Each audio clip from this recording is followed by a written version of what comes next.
Hi dear netizens, I am walking through the wonderful remote village. Actually, I am telling about the Bangladeshi date tree and date juice, which is very important in the winter morning for all Bangladeshi villagers. I am walking the bank of the Rangsha river and I have to cross the narrow Khalbar to explore the date tree. What kinds of feelings do you feel when you cross the narrow Khalbar? বর্ষাকালে এই পানিতে ভরপুর থাকে, যাওয়া যায় না। আবার শীতকাল আসলে এটার উপর দিয়ে সুপারি ডাল ফালাইয়া এটার উপরে দিয়ে আসি। এমনকি এটার ব্রিজ হইলে খুব আমরা লাগে খুব উপকার হইতো, ভালো হইতো।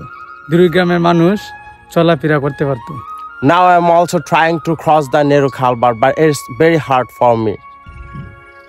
I'm already crossing over the Khalbar. I'm so much afraid of it, as it is first time of me.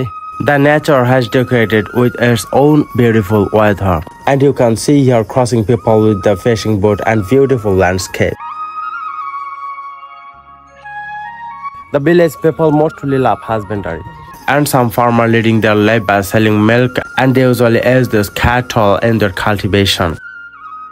Bangladesh rural city is the best place to keep fresh mind. You often see such the date tree on the bank of the river, and it is mostly amusing scenery when it is taken date juice in the winter.